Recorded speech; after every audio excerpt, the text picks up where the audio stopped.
The story begins in high school, where a group of students, including the protagonist Senku Ishigami, are watching one of their classmates go to confess their love.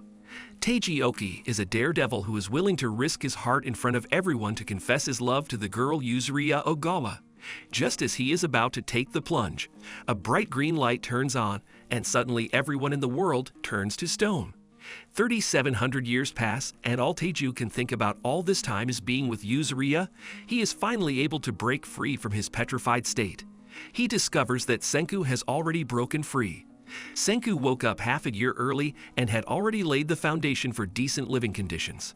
Now that he has a strong friend who can help him, they can continue to restore civilization. The two work hard to find a cure for petrification, and a year later they manage to create this rebirth liquid using some miracle water and lots of bats. They make enough respawn liquid to free one person, so they're going to use it on Yuzuriya. But they see the lions, and after grabbing Yuzuriya, they try to escape, but it's too late. The lions are already next to them, and they are too weak to fight, so they decide that they need to use the liquid on Tsukasa Shishio, who was supposed to be a really strong fighter. He hits one of the lions and drives the rest away. All three continue to work together, each doing what he can, and they are good at it. Taiji sends Senku to collect some shells so they can grind them into calcium carbonate, which helps them in their daily lives. Then one day, Tsukasa reveals a different side of himself when he breaks one of the petrified people. In fact, breaking a person, he says that this is a new world, and only good people should wake up, and not people who are going to spoil it.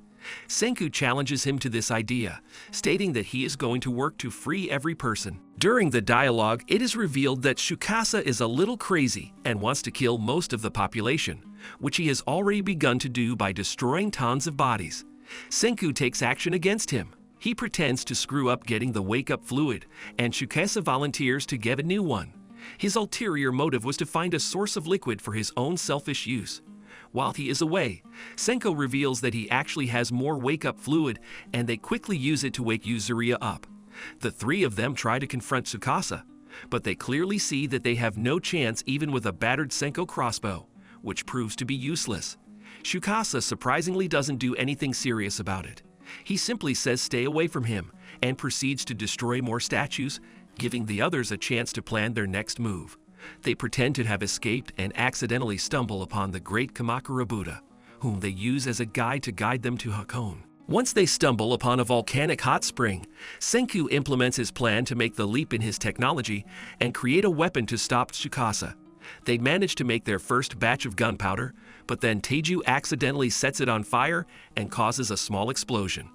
The smoke from the explosion is seen as a smoke signal from other possible survivors, and they send out their own smoke signal, knowing there is a risk of giving away their position to Tsukasa. Senku decides to send more smoke signals.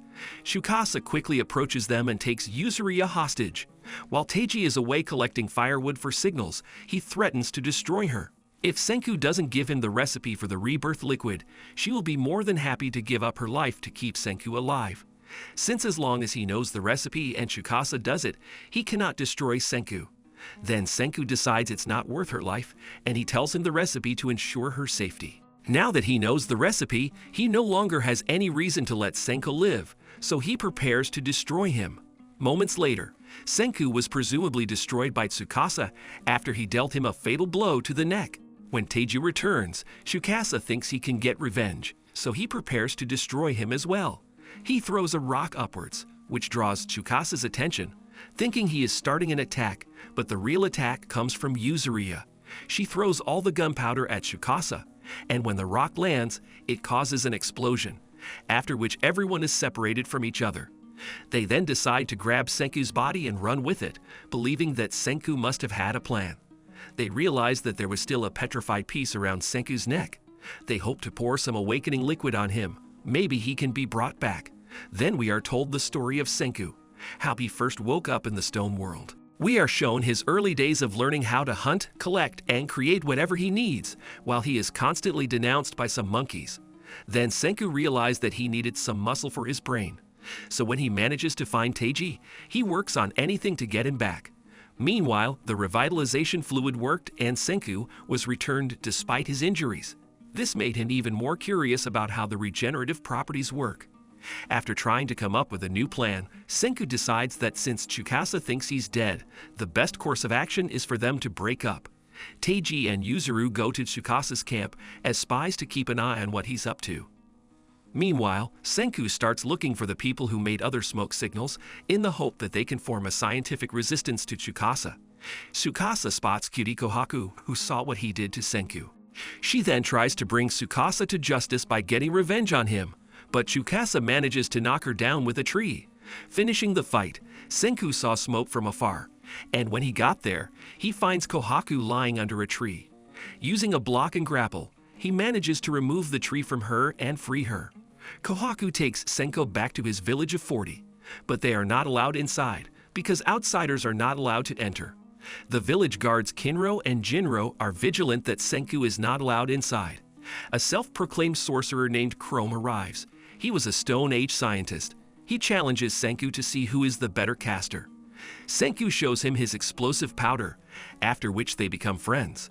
Chrome makes Senku realize that no matter how hard Tsukasa tries, nothing can prevent the inevitability of more scientific minds like Chrome. Senku also learns that Chrome's reason for taking up science, also known as sorcery, is because Kohaku's sister Ruri is sick with an unknown disease. This leads Senku to explain how the world used to be and the achievements of the previous world. This explanation resonates with him, and he agrees to help save Ruby's life. Senku asks for Kohaku and Chrome's help to start collecting the necessary materials for the invention of antibiotics. While collecting materials, they meet one of the villagers named Suika, who has a melon on her head. Nobody in the village needs her, so she just wants to help. Senku, of course, is more than happy to get all the help he can. For the first time, no one cared about the melon on her head, so Suika was happy. Then the four of them try to turn the iron smell into iron, but they lack the manpower. Since the villagers are the only candidates for recruitment, they send Suika to the village using her incognito mode to get more information on how to gain their trust. Hearing the fat man talk about wanting other food, Suko decides that's how he'll win them over. He uses his knowledge to create the first bowl of ramen, which is disgusting to him compared to the past world's ramen. But everyone else thinks it's the food of the gods. The next step is to set up a ramen cart near the village for the villagers to come and try his new creation. The Japanese dish is a huge success, and many villagers fall in love with its flavors. Everything seems to be going according to plan. And then comes Asagori Gen, a wizard from the old world, freed by Tsukasa, who had the task of making sure that Senku was really killed.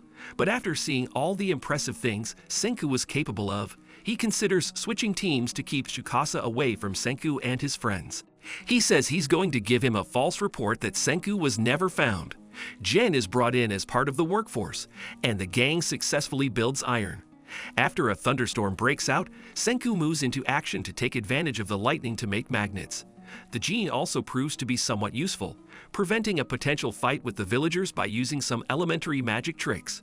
Using lightning to create magnets, they continue to use them to create a power generator. This convinced Kinro and Ginro's guards to activate the generator, which causes the light bulb to be reinvented.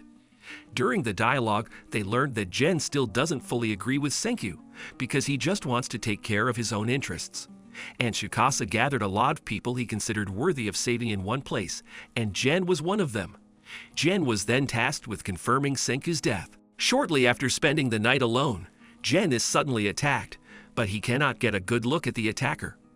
After the attack, Suika volunteers to find out what happened, according to the villagers. While everyone else tends to his wounds, Suika returns with information that a man named Magma, who came looking for a fight during the storm, is responsible. Magma's goal is to win the epic fight that will allow him to marry Ruri and become head of the village. He casually says out loud that he doesn't want to deal with his sick wife and plans to fake her suicide. No one pays attention to this except Kohaku. But then Kohaku doesn't say anything to anyone because she's stupid. Instead, she decides that she needs to defeat him in the great battle to prevent the marriage. Then they decide to take revenge.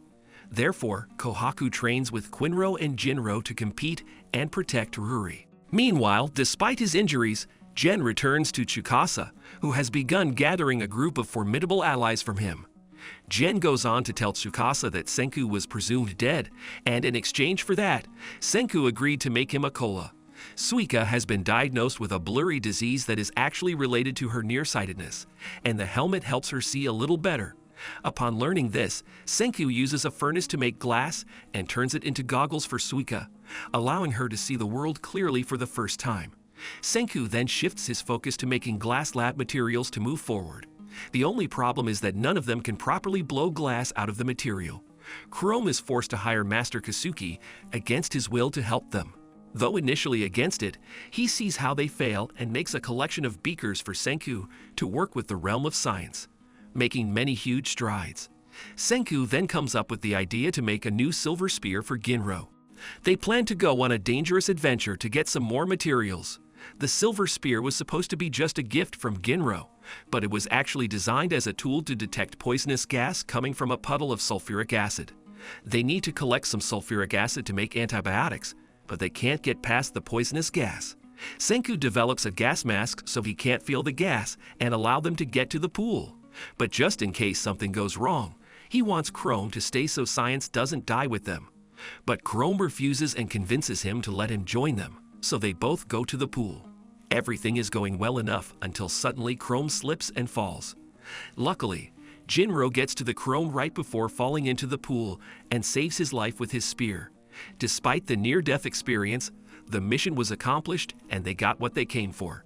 Be sure to subscribe to the channel, like and press the bell so as not to miss new videos. AniMap was with you. Bye everyone.